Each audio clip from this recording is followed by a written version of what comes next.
Därför att det är ett sånt sällsynt vedervärdigt system. Att på grund av människors hudfärg döma dem till en mycket sämre tillvaro. Och det är en skam för världen så länge detta består. 90 000. Ja, det är mord på Sveavägen. Det var en slakt. Och det var en slaktare. Det var bödel som visste precis vad han ville. Han blev inte skjuten som statsminister. Han blev skjuten som privatperson.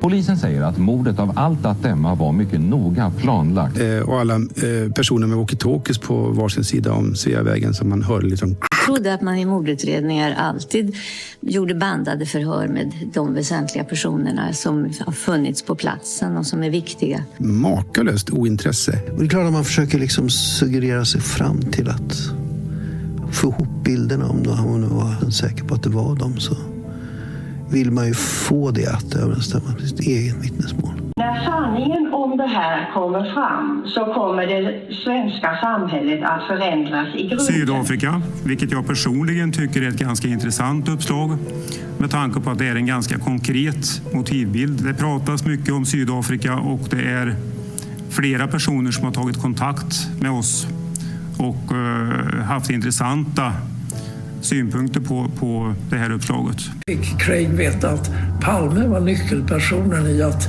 ena sydafrikanska anti-apartheidrörelsen. Det var min tanke och det har jag trott allt sedan dess. I förra delen gick vi igenom hur en person, som har otroligt mycket framgrävd relevant information, efter många år, bara går helt vilse när en ny teori presenteras för honom. Helt plötsligt gäller ingenting av det han tidigare sagt och trott på. I dessa nya sjuka fantasier om teatermord börjar han till och med anklaga både vittnen och mycket trovärdiga bidragande kommissarier på mordkvällen för att inte ens kunna identifiera mordoffret och hans hustru, eller ens kunna identifiera en död person. Det är ett synnerligen smutsigt agerande, bara för att få sälja sina böcker med samma sjuka teori. Girigheten och desperationen verkar vara starka drivkrafter hos vissa, och tillsammans med en helt teflonbaserad inställning till att ta emot kritik är det en mycket farlig kombination som vi just nu ser mycket tydliga mönster kring. Ska man spekulera i varför det inte ens går att sakligt föra en diskussion med Hedberg, som jag försökt, så kan jag bara dra slutsatsen att han börjar förstå att när väl sanningen kommer fram, kommer han inte få sälja en enda bok mer, så som han sålt in den. Då kommer han behöva förklara sina sjuka idéer, som han torgfört under så lång tid. Men, framför allt kommer han inse att han lagt så stor del av sitt liv på något som med rätt kunskap i grunden gick att reda ut på drygt ett år. Som jag sagt, det kommer bli ett tufft uppvaknande. Då är det nog lättare att försöka undvika det smärtsamma uppvaknandet, så länge det går, kanske till och med för att kunna leva med det. I denna del kommer vi att ta vid i folkbildningens tecken och faktiskt tydliggöra hur andra vilsna sanningssökande personer även försvinner in i en återvändsgränd och börjar anklaga och sprida de mest hemska saker omkring sig i ren desperation. Det är minst lika tragiskt som Hedbergs öde när andra personer med bra ambitioner och en förståelse för relevanta uppgifter går vilse i Palmemordskretsen. Vi ska se om vi kan ta reda på hur något sådant går till. Har egentligen ingen lust att hänga ut personer som inte aktivt arbetar för mörkläggningen, vare sig medvetet eller omedvetet, men det finns, som sagt, en stor poäng i folkbildningssyfte i att försöka förstå hur illa det kan gå för andra som har bra förutsättningar från början, men påverkas otroligt av olika saker och sedan hamnar precis i den fällan som just nu mörkläggarna satsar helhjärtat på. Hoppas mina poänger kommer att klarna eftersom. Det finns nämligen en youtuber som gav sig in i sökandet efter svaren för ungefär 1,5 år sedan, vars kanal heter Palmegåtan. Även om ljudet stundtals gjorde det svårt att ens höra vad som sades, så var det i alla fall ett mycket intressant innehåll i många av de frågeställningar som lades fram. Det var en kanal som jag följde, som gav bekräftelse på många av de frågeställningar som även jag har. Varför åkte Mårten till föräldrarnas hem? istället för till sin skjutne far på sjukhuset? Varför åkte Ingvar Carlsson taxi till Rosenbad? Varför fanns det inga avspärrningar och poliser vid Rosenbad när Ingvar kom dit? Varför brydde man sig inte om alla vittnen på Sveavägen, utan bara valde att tro på vad Lisbeth sa? Varför hade paret inga livvakter denna kväll, trots hotbild? Varför promenerade de hem utan bevakning? Varför blev inte ens Arne Irvel väckt på mordnatten? Vart var Hans Holmér på mordnatten? Alla högst relevanta frågeställningar från kanalen Palmegåtan. Under 6 månader gjorde personen bra videos med intressant och relevant innehåll med relevanta frågeställningar. Sedan lägger personen av eftersom det blivit för läskigt att fortsätta lyfta fram alla dessa frågeställningar. Jag har absolut inget intresse att lägga någon värdering i att någon väljer att lägga av. Det är upp till var och en. Som många redan förstått, som tittat på denna kanal, är jag mer intresserad av varför. Vad är motivet bakom till att sluta med kanalen? Vad är då skälet, enligt personen själv? Vi lyssnar. Så är det någonting sånt. Det handlar om matte. Ja, precis, som har en egen YouTube-kanal som heter True Fact. Ja. Och för er som inte har sett den här videon där han blir intervjuad av YouTube-kanalen Modiga människor, ni ska göra det. Jag rekommenderar alla att se den här videon. För att det han berättar i den, det är så fruktansvärt, så fasansfullt, så ni kommer tappa hakan fullständigt. Jag vill inte spoila någonting här nu, men Mattes pappa var väldigt intresserad av Palmemordet och forskade närmare kring det här. Men ja, någonting hände, något ytterst fasansfullt kan jag säga. Så att se den videon. Den har fått några tusen visningar, men många fler behöver se den. Och det var den här videon som fick mig att tänka till. Är det verkligen värt att vi fortsätter det här? För att man vet inte vad som kan hända om vi fortsätter och undersöker det här och gör en del videor som kan uppfattas som lite utmanande, så att säga. Så att därför så sätter vi stopp. Jag är inte lika modig som Matte, som lever under konstant mordhot. Och det är därför han har valt att inte framträda med sitt ansikte. Så jag beundrar verkligen hans mod, att han vågar gräva i det här och framförallt i turerna kring det så kallade LAC-bandet. Men jag har inte det modet, även om jag naturligtvis så innerligt gärna vill att sanningen kommer fram. Men jag är inte beredd att ta den risken, för det kan bli obehagliga konsekvenser för oss. Så bakgrunden till att personen lägger ner med sin egna kanal handlar alltså om vad ljudförvrängaren har berättat i några andra nätbaserade kanaler om vad som hänt hans far. Märk väl, det finns fortfarande ingen annan som saknar någon från detta påstådda massmord. Det är bara ljudförvrängarens och hans hemliga kompanjon, Sporrongs, egna uppgifter. Det ska visst stärkas via något LAC-band som ska vara bevisen för något, trots att det inte ens finns någon möjlighet att gärningsmannen i Palmemordet har kunnat hamna på något LAC-band som ljudförvrängaren påstår. Förklaringen som ljudförvrängaren kommer med då är alltså att det är spöksignaler i hans spökhistorier som gör detta möjligt. Att det överhuvudtaget skulle finnas någon som helst koppling mellan Palmemordet och en eventuell händelse i Nacka, om den bara inte finns i ljudförvrängarens egna huvud, skulle alltså inte heller gå att förklara. Mer än det är precis vad ljudförvrängaren vill, eftersom ingen annan tror på att något skulle hänt i Nacka annars. Det är väl ingen som köper att ljudförvrängarens intresse i Palmemordet skulle orsaka ett påstått massmord för det. Märk väl att Palmegåtan lyfter mycket riktigt fram den viktiga uppgiften att Mårten åker till Västerlånggatan istället för till sjukhuset när han får reda på att hans far är skjuten. Medan ljudförvrängaren tror ju Mårten försökte hjälpa hans far vid mordplatsen, för det har han ju läst i en tidning. Bara här borde en normalkritisk person dra öronen åt sig. Den mycket intressanta frågan blir då såklart: varför står sådan vilseledande information i tidningen redan dagarna efter mordet? Men det kanske blir för svårt för en ljudförvrängare att hantera, trots upprepade försök att lyfta fram just det, personligen. Det är det här som är så tragiskt med att ljudförvrängaren fortfarande får uppmärksamhet. Folk lägger alltså av, bara för att de lyssnar på ljudförvrängarens spökhistorier med sina spöksignaler och massmördarspöken. Är inte det då allvarligt? Är inte det då något som måste tydliggöras?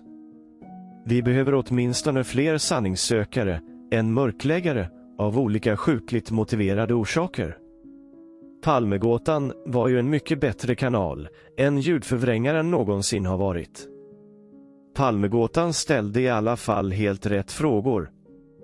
Ljudförvrängaren har bara bestämt att det var fler än 2 skott som avlossades, trots alla vittnesuppgifter, bara för att det passar hans massmördaragenda. Ljudförvrängaren har redan bestämt att Palme blev skjuten i bröstet, trots att blodstänket på mordplatsen bara pekar i en enda riktning, och vittnet Morelius beskriver allt bara på ett enda sätt i skottögonblicket. Det han gräver fram på LAC-banden finns det inte ens en möjlighet att det hade kunnat hamna där. Tyvärr ställer alltså Palmegåtan skorna på hyllan och blir mer aktiv i olika diskussionsforum, vilket jag nyligen fick erfara. Det var när jag sakligt och konkret förklarade hur Otto bidrog till Gunnar Walls nya reklamfilm för hans bok. Hur Otto bara läste upp vad Gunnar själv hade preparerat honom för och sedan valde ut helt harmlösa frågor från de som bland annat jag skickat in till Otto. Jag ifrågasatt Otto för att inte ens ställa en enda kritisk motfråga till Gunnar som jag skickat till honom. Vi läser hela kommentaren, förklaringarna till motiven kommer följa det. Sorry, det går knappt att kalla detta en intervju, Otto, hur mycket jag än vill tro gott om dina ambitioner och vad du bedyrat för mig personligen. Det är en lång monolog av Gunnar, där du sitter som en målvakt och bara ställer de frågor som Gunnar själv förberett dig på. Det är väldigt avslöjande när din nästa fråga du läser innantill på pappret är den som Gunnar precis redan svarat på. Dina frågor är alltså förberedda av Gunnar för precis det som han vill prata om. Det är uppenbart att du blivit instruerad att högläsa frågorna helt ordagrant. Inga frågor får komma utanför ämnet och Gunnars röda tråd. I frågestunden har Gunnar fått förbereda svaren och sedan klipps vissa av frågorna och svaren bort. Men tack för att du i alla fall lät någon fråga, av alla de jag skickade till dig, vara kvar i videon. Min fråga om Stay Behind och om det gick att kontrollera ledde i alla fall till att Gunnar föll i fällan. Citerar Expressen där Gunnar svamlar på exakt samma sätt som för dig. Ingen insyn i verksamheten. De som var medlemmar i Stay Behind hade inte insyn i andra delar av verksamheten. En grupp kan ha mördat Palme utan att de andra kände till det, säger Gunnar Wall. Varför ställer du inte ens Gunnar mot väggen när till och med chefen för Stay Behind, på den tiden, uppger? Näringslivstoppen Kurt Stefan Giesecke, chef för Stay Behind 1978 till 1990, avvisade bestämt alla påståenden om högerextremister i organisationen och om inblandning i Palmemordet. Gripet ur luften. Varför skulle motståndsrörelsen ha intresse av en mordkomplott mot Palme? Det är helt gripet ur luften. Palme deltog ju i styrgruppens möten, sade Giesecke, som dog 2016 och tidigare var vd i Svenska Arbetsgivareföreningen och i Trygg-Hansa, till Expressen 2013. Är det inte helt orimligt även för det Otto, att Stay Behind aldrig kunde ha varit inblandad i något mot Palme, som Gunnar påstår i sitt konspiratoriska svammel, med anonyma fallskärmsjägare? Tyvärr ställer du inte heller Gunnar mot väggen om ett av de allra viktigaste uppgifterna som finns med nästintill varenda video på min kanal som du följt. Varför kommande besked i åtalsfrågan aldrig kunde ha gällt Stig Engström när Gunnar fortfarande påstår att det var Stig som åklagaren skulle ha menat vid detta samtal. Det avslöjar tyvärr dig, Otto, att du inte ens ställer grundläggande kritiska frågor till Gunnars märkliga påståenden, trots att du vet annat. Att avsnittet är så pass klippt avslöjar också att det är mycket intressant som tagits bort. Du får gärna delge råmaterialet med det bortklippta, på samma sätt som jag delgav dig Thomas G.s och Timmes diskussion om dig, som plockades bort från nätet, som du ville ha. Det är sorgligt att du bidrar till Gunnars fortsatta mörkläggning av det verkliga händelseförloppet och hans giriga PR-kampanj för att fortsätta sko sig på denna tragiska händelse.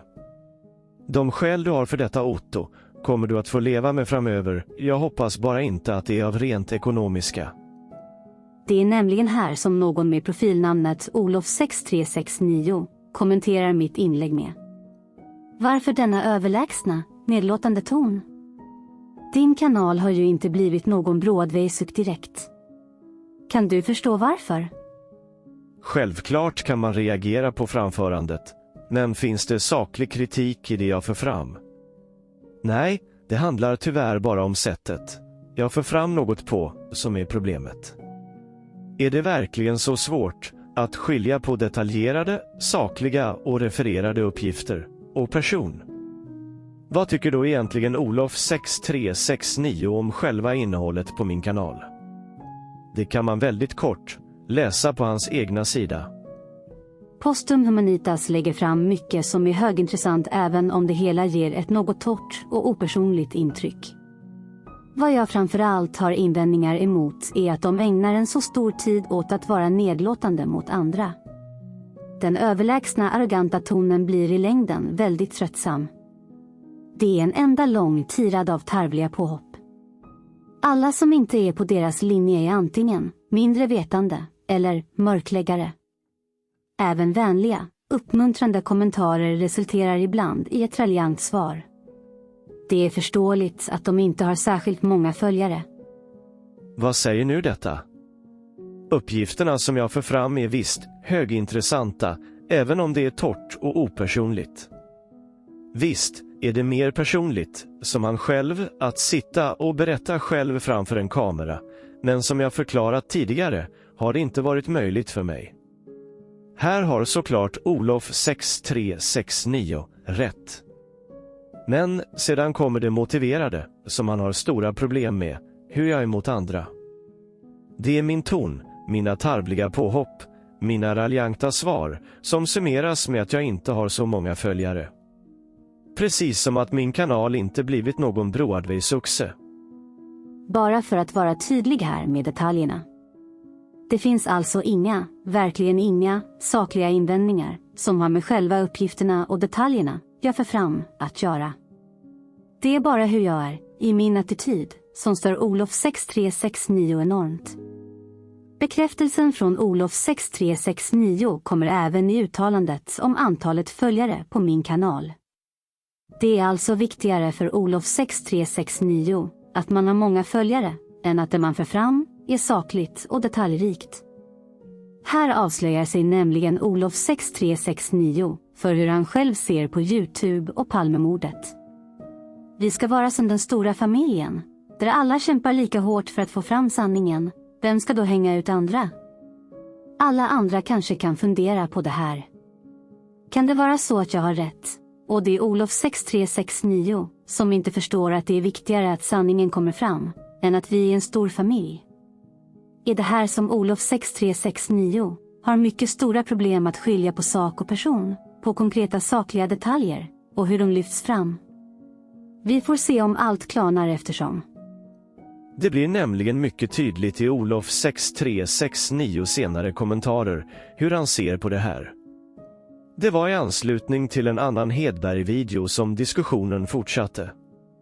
I samband med det skrev en helt tröttsam individ som jag har svårt att ens förstå vad han skriver, men som jag antar håller med mig i kritiken mot Gunnar Wall, men inte mot ljudförvrängaren, för han är sickling utmärkt bearbetning om ljudfiler. Jag tolkar det i alla fall som han anser att ljudförvrängaren är duktig, vilket direkt stoppar in honom i samma okritiska fack som Olof6369. Då kommenterade i alla fall Olof6369. Personen som driver Postum Humanities lider alldeles uppenbart av en narcissistisk personlighetsstörning. Grandios självuppfattning och en total oförmåga att ta kritik. Plus ett envist behov av att svärta ner och smutskasta andra. Tillåter sig även att kritisera en bok som hen inte har läst. Kommer man med någon form av kritik så är man per automatik ett nättroll, alternativt mörkläggare. Jag förstår det högst begränsade intresset för den kanalen. Men det är väl också de andras fel, antagligen. Nu börjar saker verkligen ta fart. Nu har Olof 6369 ställt en diagnos på mig också. Men påståendet att jag har en oförmåga att ta till mig av kritik får gärna alla andra bilda sig en uppfattning om. Jag frågar igen, är det jag som har svårt att ta saklig kritik eller Olof 6369 som har svårt att framföra saklig kritik på innehåll och material? Inte som Olof 6369 gärna vill försöka påskynda, att med kritik i detta fall skulle handla om hans egna personliga tyckanden om hur jag framför saker på. Vem är det av oss två som är rejält vilse? När sedan Olof 6369 använder min argumentation för att ge sig på andra som stämmer in i Hedbergs sjuka påståenden, då måste jag kommentera detta. Jag skrev: På riktigt. Du använder mina argument och samtidigt kallar mig narcissist och en massa andra saker. Hoppas du kan se dig i spegeln när sanningen kommer fram. Har samlat tillräckligt med underlag för att söka vidare på dina formuleringar och sätt att uttrycka dig, så får vi se om du får stå till svars för dina smutsiga anklagelser. Olof 6369 svarar då: Det är ingen smutsig anklagelse, PH. Som beteendevetare ställde jag bara en diagnos. Läs igenom din kommentar en gång till så kanske du inser att det där med hot inte var någon bra metod. Ditt sätt att formulera dig avslöjar ditt allvarliga problem. Jag råder dig att söka hjälp. Olof 6369 påstår nu att han som beteendevetare ställt en diagnos på mig och att jag i min kommentar om att spara ner detaljerna i denna konversation för att lyfta fram det vid något tillfälle avslöjar mina allvarliga problem. Något som beteendevetar Olof 6369 råder mig är att söka hjälp för. Det var nog redan här som jag insåg att jag kommer att berätta det här sjuka någon dag i en video. För mig säger det här väldigt mycket om vilket sjukligt klimat som Palmemordskretsen befinner sig i. När det inte ens längre är sakliga argument med hänvisningar till material som står högst på dagordningen. När inte verklig kunskap kan ligga till grund för framlyftande av uppgifter och avslöjanden. Men det kanske också säger väldigt mycket om hur mörkläggningen faktiskt fungerar när en person går från att ställa de rätta frågorna, förföras av ljudförvrängarens spökhistorier och ljudtekniskt mumbo-jumbo-snack utan att ens vara det minsta kritisk till uppgifterna, till att lägga all sin energi på att håna och förringa Hedbergs uppgifter och ge sig på mig, i att ställa diagnoser och uppmana söka läkarvård. Märk väl. Helt utan att ha framfört en enda saklig kritik på allt jag fört fram i snart 2 år. Detta trots att han tycker uppgifterna är högintressanta. Är inte det märkligt? Är det Palmeviruset som är framme igen? Är det viruset som gör att Olof 6369 inte ens frågar sig varför Hedberg och Dammegård får så mycket utrymme hos skådespelaren på hans kanal och okritiskt får slänga ur sig alla fruktansvärda saker de påstår? Är det samma virus som inte gör så att han funderar på varför skådespelaren aldrig frågar vittnet Jeppson inför kamera hur många det var som sprang upp för trapporna? Om det var killarna? Är det viruset som gör personer helt förlamade av grundläggande rimlig kritisk hållning mot vilka uppgifter som förs fram i olika sammanhang? Bara för att man gått på en nit. För att man blivit lurad och förförd av alla skrämmande spökhistorier. Att mörkläggarna bedömer mig som sjuk och rekommenderar läkarvård har jag en viss förståelse för, eftersom de känner sig så hotade av innehållet. Då blir det lättare att ge sig på mig som person, för att undvika innehållet. Men att vanliga sanningssökare med tidigare högst vettiga frågeställningar gör det väcker verkligen den sorgliga fascinationen av hur illa det är ställt i Palmemordskretsar. Det är just den frågeställningen som jag tycker behöver uppmärksammas i detta avsnitt. Hoppas verkligen att alla kan försöka ta till sig av det här, inte bara när det gäller Palmemordet, utan i många andra sociala sammanhang där grupptänkande påverkar enormt i hur människor reagerar och hanterar saklig information. Ta också till er av att det är precis det här som mörkläggarna vill ska hända. Varför tror ni Hedberg, Dammegård, Ynglingen, agenten, Palmeutredaren, 30 sekunder dyker upp nu? Alla fastnar i helt irrelevanta diskussioner när det verkligen bara räckte med att en nyfiken norrländsk dokumentärfilmare bara åkte ner till Sydafrika, ställde nyfikna frågor och lyfte på locket till alla svar runt mordet vi behöver. Det var för 29 år sedan. Vakna! Förstår ni inte hur tydligt det blir att skendebatterna fungerar? Flytta fokus till teatermord och det blir en vattendelare som gör att folk ska välja sida och slåss för det. Precis som skendebatten om Engström, när det bara räcker med att förstå att den bridgespelande reklamgubben från Täby såklart är helt oskyldig till mordet. Varför ens lyfta fram Gunnar i detta som ljuger om att Engström var kvar på mordplatsen? Engström ljuger ju själv som ett troll i allt han säger att han gör de första 10 minuterna.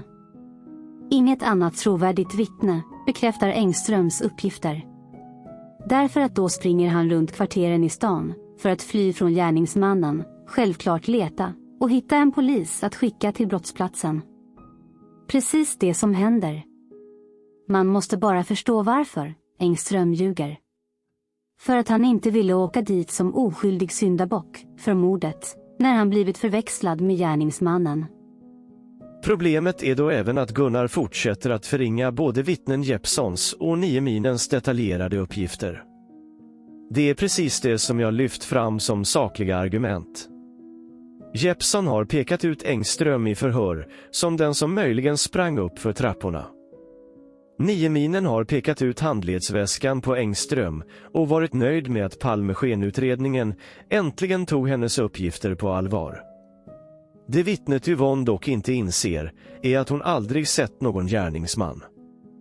Hon har bara identifierat det förväxlade och flyende vittnet Engström på David Bagares gata. Det är verkligen ett stort problem med att folk försvinner in i träsket av spökhistorier som skrämmer bort folk som vill få fram sanningen. Problemet är att skendebatterna får folk att lägga fokus på helt fel saker och ge sig in i debatter som inte har med mordet överhuvudtaget att göra. Vi behöver såklart bli fler sanningssökare kring mordet och inte fler skendebattörer, stridsyxor i kommentarsfältet. Det är bara lägga tid och energi på rätt saker. Engström är absolut ingen gärningsman. Han var det förväxlade och flyende vittnet som stoppade Gösta Söderström på Kungsgatan. Den sjuka teatermordsteorin har ingenting med Palmemordet att göra, men Hedbergs alla uppgifter han fick med i hans bok är fantastiskt avslöjande för sanningen. Dessa är det ingen som diskuterar, utan det är bara den sjuka teatermordsteorin som får allt fokus. Ljudförvrängning av vittnet Jeppssons, killen när han, är helt uppenbar när man väl läser uppgifterna från utredningen, lyssnar på intervjun med Jeppsson själv. Även när man lyssnar på hur intervjuaren uppfattar allt det som Jeppsson säger.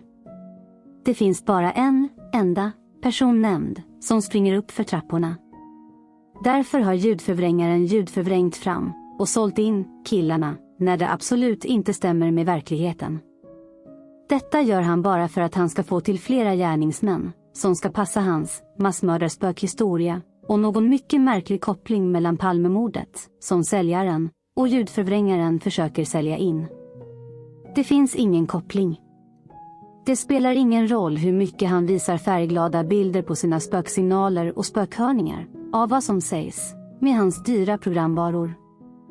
Det värsta blir då att alla de som försöker hitta sanningen går på det. Allt detta är fakta och behöver inte ens diskuteras mer. Att detta görs är bara målet med hela mörkläggningsstrategin som nu råder. Fundera istället på vilken kanal som megafonerar ut all denna dynga, helt okritiskt.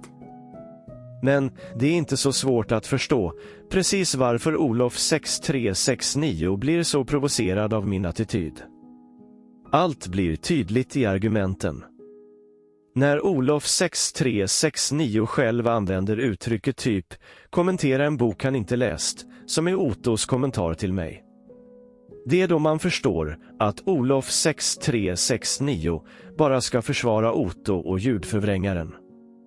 Det är bara lyssna på hans videos och läsa kommentarerna, vilken oerhörd respekt han har för att försöka vara med i det här gänget, YouTube-gänget.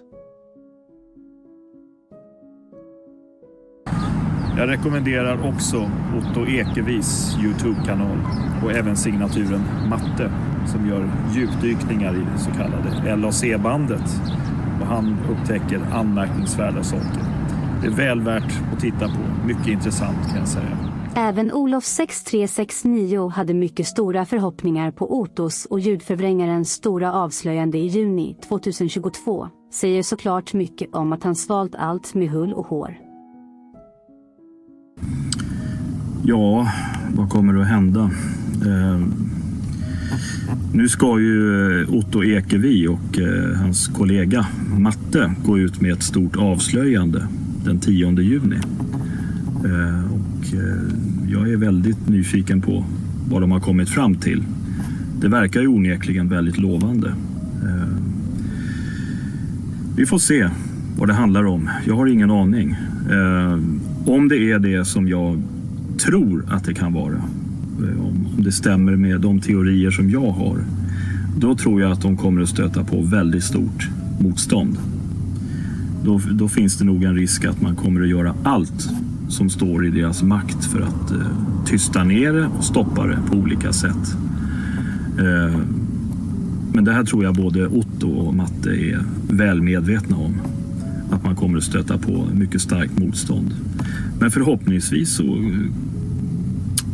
om det här som man nu har tagit fram är av ordentlig substans och faktiskt presenterar hållbara bevis, så ska man väl få en åklagare att ta sig an det här utan förbehåll.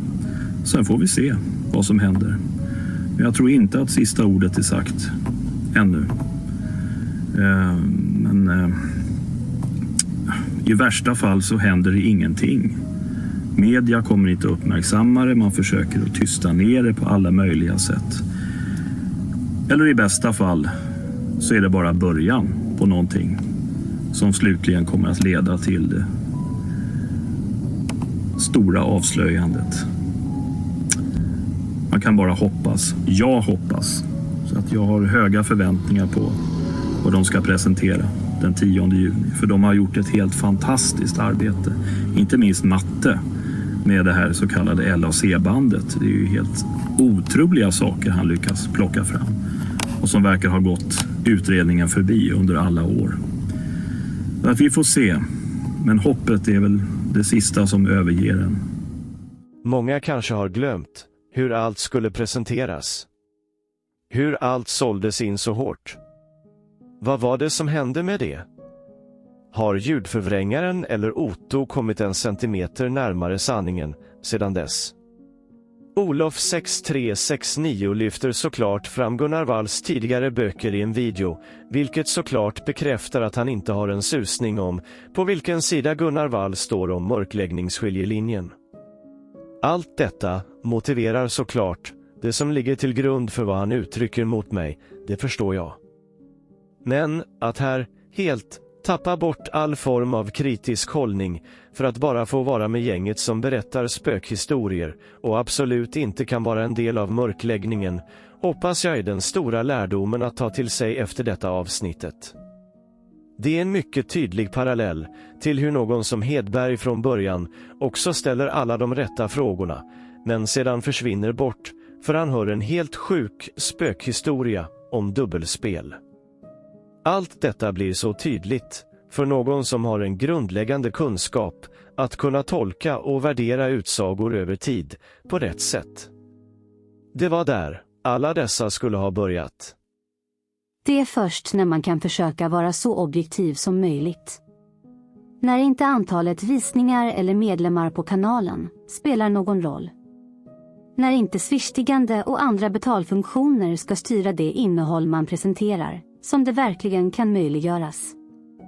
Jag är absolut inte intresserad av några nya vänner, eller någon klubb för inbördes beundran, inom detta fall. Jag är bara intresserad av att få kontakt med folk som delar intresset av att sanningen kommer fram, och att hjälpa alla de personer som har blivit drabbade under alla år det har pågått. Jag har aldrig bett om en enda krona som stöd för allt det som jag grävt fram och avslöjat.